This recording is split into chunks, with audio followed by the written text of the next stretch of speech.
सो hey guys, आज मैं explain करने जा रहा हूँ एक ऐसी मूवी को जिसका इंतजार मैं पिछले 3 साल 3 महीने और 24 दिन से कर रहा था, यानी कि KGF चैप्टर 2 की। बहुत ही ज्यादा ट्रेंडिंग और बहुत ही ज्यादा डिमांड के बाद आज मैं इस मूवी को बिल्कुल अच्छे से एकदम शॉर्टकट में एक्सप्लेन करने वाला हूँ। लेकिन अगर आपको इस मूवी का असली मजा लेना है तो एक बार इसे थिएटर में जाकर जरूर देखना। और आप में से फर्स्ट 10 अट्रैक्टिव कमेंट करने वालों को मूवी रिव्यू हिंदी की तरफ से टिकट बिल्कुल मुफ्त मिलने वाली है। लेकिन अगर आपको मेरी जुबानी एक्सप्लेनेशन सुननी है तो आप सभी का स्वागत है। So guys, without wasting your time, bring your snacks together and let's begin the explanation, क्योंकि मजा बहुत आने वाला है। मूवी की शुरुआत वहीं से होती है जहां से खत्म हुई थी, जब रॉकी गरुड़ा को मारकर नराची में काम करने वाले 20,000 गुलामों को उस जहन्नम से बचाकर उन सभी का मसीहा बन गया था।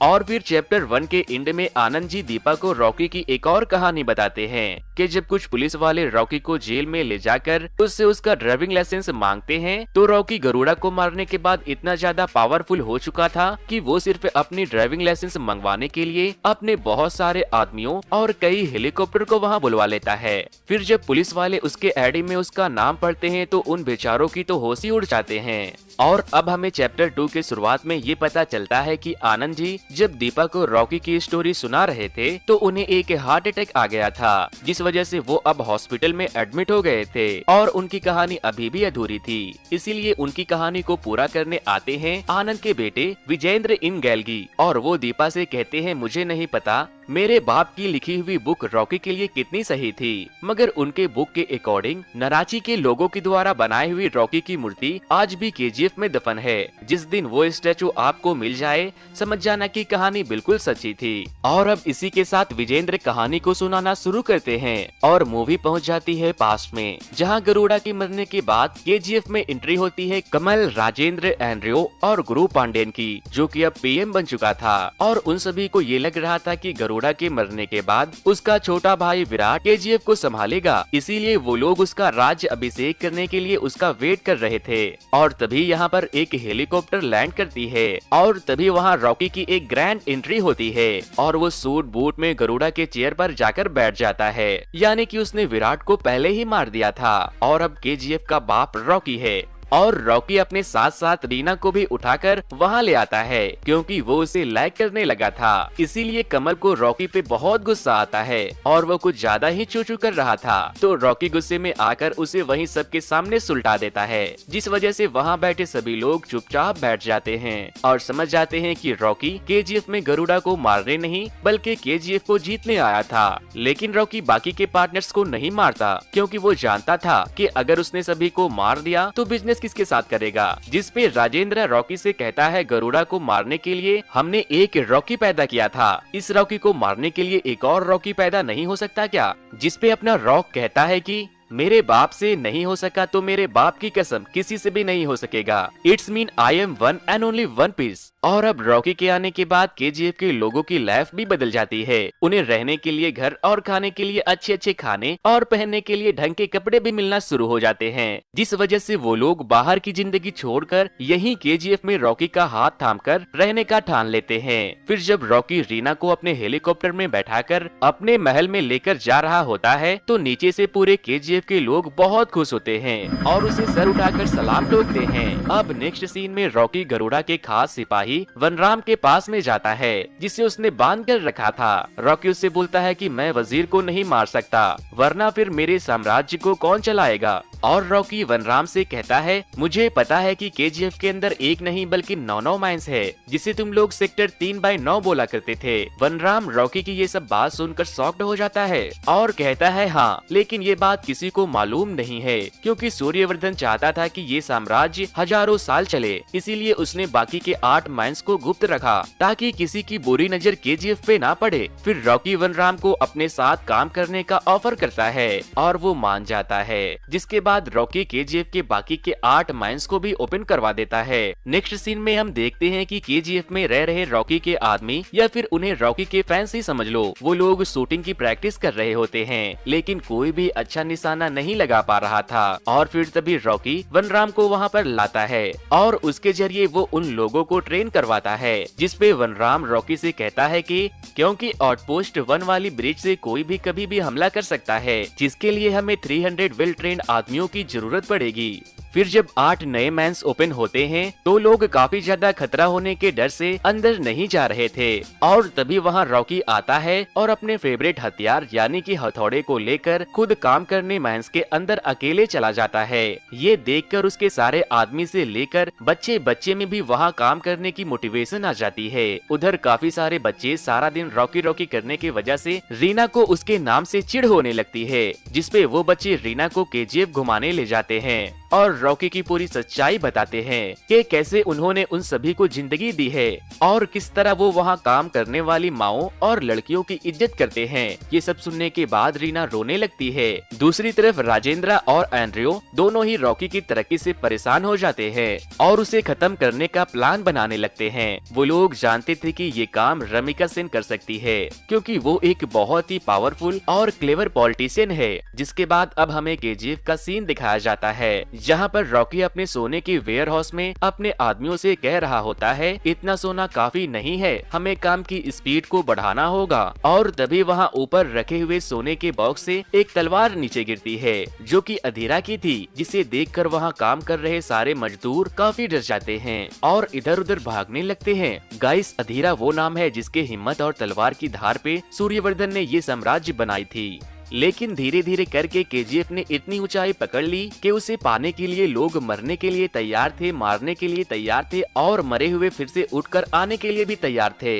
और अब हमें दिखाया जाता है इस फिल्म के मोस्ट डेंजरस विलन अधीरा को, जो कि गरुड़ा के अटैक के बाद भी जिंदा था और वो अब तक छुपकर गरुड़ा के मरने का वेट कर रहा था। फिर अधीरा अपने आदमियों को इकट्ठा करता है और केजीएफ के आउटपोस्ट 1 वाली ब्रिज पे अटैक कर देता है, जिसमें रॉकी के पूरे 300 सैनिक मारे जाते हैं। फिर अधीरा रॉकी के एक आदमी को जिंदा छोड़ देता है और कहता है, जा बोल देना अपने भगवान से कि अधीरा आ रहा है अपना केजीएफ और अपनी तलवार वापस लेने। फिर जब केजीएफ के अंदर ये बात पता चलती है कि अधीरा अभी भी जिंदा है तो सारे लोग कांपने लगते हैं, क्योंकि अधीरा तो गरुड़ा से भी ज्यादा खतरनाक था। आज तक ना जाने उसने कितनों को मारा था। नेक्स्ट सीन में हम राजेंद्र देसाई और एंड्रयू को आपस में बात करते हुए देखते हैं, जहाँ पर एंड्रयू राजेंद्र से कहता है कि हमें रॉकी को मारने के लिए उसे नराची से बाहर लाना होगा, जिसपे राजेंद्र कहता है लेकिन ऐसा होगा कैसे। तो एंड्रयू से कहता है कि जब रीना को खबर मिलेगी कि उसका बाप मारा गया तो वो तुम्हें देखने जरूर आएगी और उसके पीछे पीछे उसे रोकने के लिए रॉकी,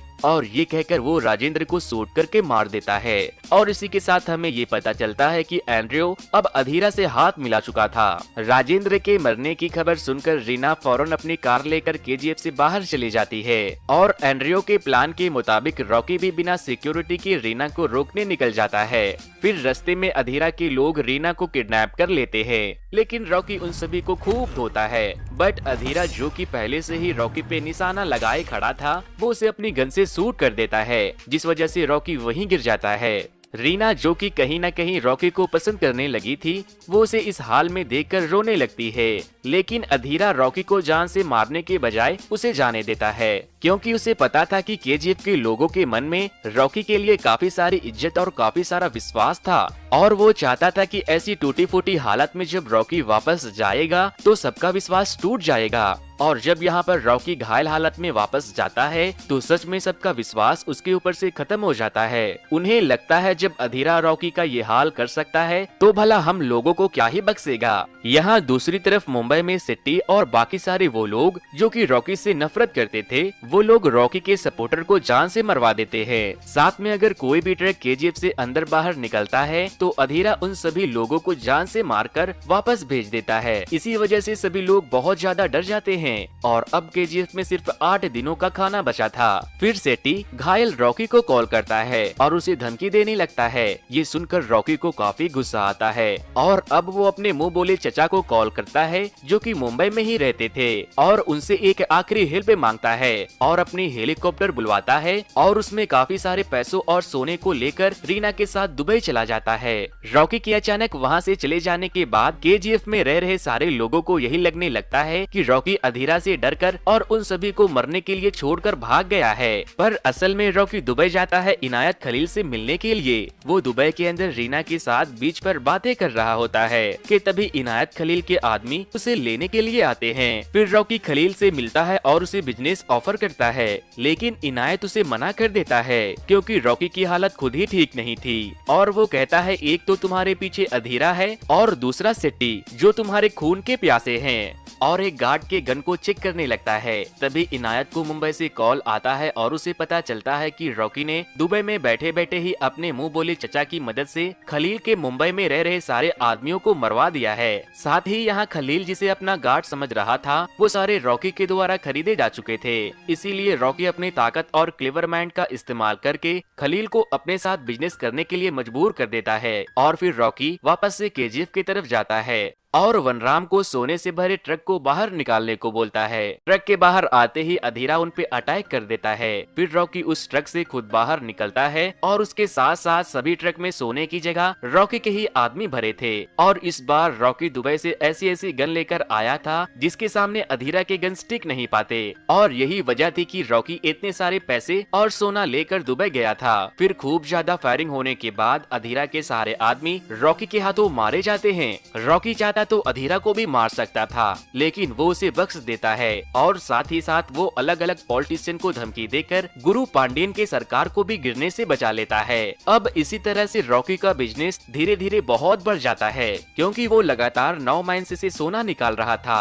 नेक्स्ट सीन में हम देखते हैं कि अपना रॉक मुंबई पहुंच जाता है सिटी की बजाने, और रॉकी को सामने देखकर सिटी की जो हालत होती है उसे एक्सप्लेन करने के लिए मेरे पास तो अल्फाज ही नहीं है। जिसके बाद रॉकी सिटी को मारकर केजीएफ के साथ साथ पूरे मुंबई पे भी कब्जा कर लेता है। अब धीरे धीरे वक्त गुजरते जाते हैं और वक्त के साथ साथ रॉकी और भी ज्यादा पावरफुल हो जाता है। और अब वक्त आ जाता है अगले इलेक्शन का, जहां पर गुरु पांडियन रॉकी से कहता है कि अगर तुम्हें अपने साम्राज्य को बचाना है तो तुम्हें रमिका को पीएम बनने से रोकना होगा और उसे जान से मरवाना होगा। जिस पे रॉकी कहता है मैं औरतों और बच्चों पे हाथ नहीं उठाता। और फिर कुछ ही दिनों में इलेक्शन का रिजल्ट आ जाता है और रमिका इस इलेक्शन रमिका के पीएम पद की शपथ लेने के बाद उससे मिलने एक सीबीआई ऑफिसर आते हैं जिनका नाम रघुवन था, और वो पिछले 10 सालों से केजीएफ के ऊपर इन्वेस्टिगेशन कर रहे थे। फिर वो अपनी प्रेजेंटेशन के थ्रू रमिका को केजीएफ और रॉकी की पूरी कहानी बताते हैं और कहते हैं उसे पूरी दुनिया में कोई रोक सकता है तो वो आप हो। इधर काफी ज्यादा मेहनत और काफी ज्यादा खून बहाने के बाद रॉकी केजीएफ को बहुत ही ज्यादा मॉडर्न बना देता है, और जो लोग वहाँ पर कीड़े मकोड़े की तरह जी रहे थे रॉकी के आने के बाद उनके पास अच्छे अच्छे घर और काम करने के लिए सेफ्टी प्रिकॉशंस थे। फिर हम केजीएफ के अंदर आनंद को देखते हैं जो कि चैप्टर 1 में स्टोरी सुना रहा था। वो यहाँ पर अभी काफी यंग थे और वो छिप छिप कर केजीएफ की फोटोज ले रहे थे, जिस वजह से वहाँ के गार्ड्स उसे पकड़कर रॉकी के पास ले जाते हैं। यहाँ पर रॉकी उसकी ईमानदारी और बहादुरी को देखकर इम्प्रेस हो जाता है और वो उससे कहता है कि तुम जो कुछ भी मेरे बारे में लिखना बिल्कुल सच सच लिखना। फिर हर साल की तरह इस साल भी काली माँ की पूजा पर रॉकी रीना से शादी कर लेता है और उसे केजीएफ की रानी बना देता है। रॉकी रीना से इतना ज्यादा प्यार करता था कि एक दिन केजीएफ में लाइट जाने की वजह से रीना का फैन ऑफ हो जाता है, जिस वजह से उसे बहुत ज्यादा गर्मी लग रही थी। तो रॉकी भैया अपनी रानी के लिए हेलीकॉप्टर को फैन की तरह यूज करने लगता है। दूसरी तरफ अब रमिका समझ चुकी थी कि अगर उसने रॉकी को नहीं रोका तो वो पूरी दुनिया पे सच में कब्जा कर लेगा, जिस वजह से वो स्पेशल टीम बनाकर रॉकी के अलग अलग जगह पर छापा मरवाना शुरू करती है और सारे पुलिस वाले को रॉकी के खिलाफ एविडेंस ढूंढने को कहती है। मगर अब तक उन्हें कोई ऐसा सबूत नहीं मिला था जिससे वो रॉकी को अरेस्ट कर सके। फिर काफी ज्यादा छानबीन के बाद पुलिस वालों को रॉकी के वेयर हाउस से एक सोने की बिस्किट मिल जाती है और वो लोग उसे लेकर पुलिस स्टेशन चले जाते हैं। फिर जब रॉकी को ये बात पता चलती है तो वो अपने 100 ग्राम के सोने की बिस्किट को लेने के लिए अकेले ही पुलिस स्टेशन चला जाता है और वो अपने गोल्ड लेने के बाद अपने दुबई से लाए हुए गन्स की ट्रायल उसी पुलिस स्टेशन पे करने लगता है। और फिर हमें यहाँ पर दिखाया जाता है इस मूवी की मोस्ट अमेजिंग सीन, जब रॉकी पुलिस स्टेशन को गोलियों से छल्ली करने के बाद उसी मशीन गन से अपनी सिगरेट को जलाता है अब नेक्स्ट सीन में हम ये देखते हैं कि रमिका को फाइनली कुछ प्रूफ मिल जाता है और उसी के दम पर वो रॉकी को अरेस्ट करना चाहती थी। तभी वहाँ पर रॉकी एक फ्लावर बुके और एक फाइल लेकर रमिका के पास जाता है। उस फाइल में रॉकी के अगेंस्ट बहुत सारे प्रूफ होते हैं। फिर वो रमिका से बोलता है कि आप चाहो तो इसे रखकर मेरे अगेंस्ट कोई सा भी केस बना सकती हो। रमिका इस फाइल को लेने ही वाली थी कि तभी रमिका के दूसरे सपोर्टर वहाँ आते हैं और उन्हें ये बताते हैं कि असल में उनकी पार्टी के 200 पॉलिटिशियन को रॉकी ही फंडिंग करता है। तो मतलब अगर वो रॉकी के अगेंस्ट कभी भी कोई भी खुलासा करती तो सबको पता चल जाता कि खुद रमिका के पार्टी के लोग रॉकी से मिले हैं और इसी वजह से उसकी पार्टी गिर जाएगी। फिर रॉकी वापस से केजीएफ में जाता है और सारे सोने की डिलीवरी को रोक देता है और ये बात जब इनायत खलील को पता चलती है तो उसे काफी ज्यादा गुस्सा आता है क्योंकि रॉकी अपनी ही मनमानी कर रहा था, जिस वजह से खलील भी अधीरा के सपोर्ट में चला जाता है। नेक्स्ट सीन में हम अधीरा को देखते हैं जो कि रॉकी से बक्से जाने के बाद भी नहीं सुधरा था। वो एंड्रयू की मदद से केजीएफ के मैन नंबर 3 से अंदर इंटर कर रहा होता है। इधर जब रीना को ये बात पता चलती है कि वो प्रेग्नेंट है तो वो केजीएफ में ये बात रॉकी को बताने जाती है। रॉकी इस न्यूज को सुनकर खुश हो पाता कि उससे पहले अधीरा अपने आदमियों के साथ केजीएफ पर अटैक कर देता है और इसी बीच रीना मारी जाती है। रीना के डेथ होने की वजह से रॉकी को बहुत ही बड़ा झटका लगता है और फिर अब रॉकी और अधीरा के बीच में फाइनल फाइट शुरू हो जाती है जो कि बहुत ही लंबी और बहुत ही अमेजिंग होती है। और फिर इस फाइट के एंड में रॉकी अपने फेवरेट हथियार हथौड़े को लेकर अधीरा की बहुत पिटाई करता है, जिसके बाद वो अधीरा के गर्दन को तोड़ देता है और उसे जान से मार देता है। इस फाइट के बाद जब रॉकी को पता चलता है कि अधीरा को मैन के बारे में इंफॉर्मेशन बाहर से मिली है तो वो फौरन अपने लोगों को लेकर सीधे पहुंच जाता है पार्लियामेंट में, जहां रमिका स्पीच दे रही होती है और कहती है चाहे मुझे इस्तीफा ही क्यों न देना पड़े मगर मैं रॉकी के अगेंस्ट डेथ वारंट निकाल कर रहूंगी। और तभी वहाँ पर एंट्री होती है रॉकी की जो कि खून से रंगा पड़ा था।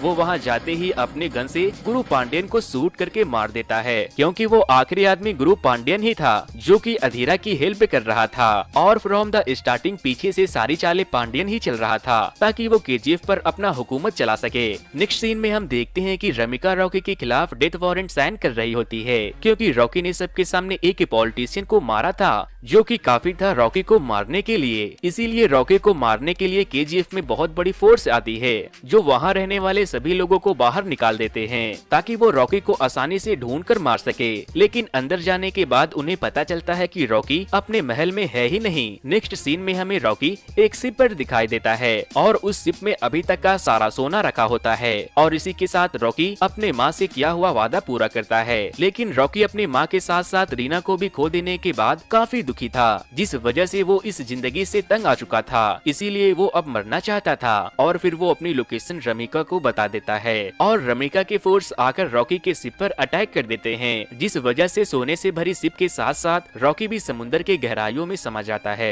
मूवी के एंड में हम देखते हैं कि केजीएफ में खुदाई के दौरान 24 न्यूज चैनल की मेन जर्नलिस्ट दीपा को रॉकी की स्टैचू मिल ही जाती है, जिसे केजीएफ के लोगों ने उसे अपना भगवान मानकर बनाया था, जिस वजह से दीपा को भी बिलीव हो जाता है कि आनंद जी की दोबारा लिखी गई बुक बिल्कुल सच्ची थी। और इसी के साथ इस मूवी की इमोशन से भरी एंडिंग हो जाती है।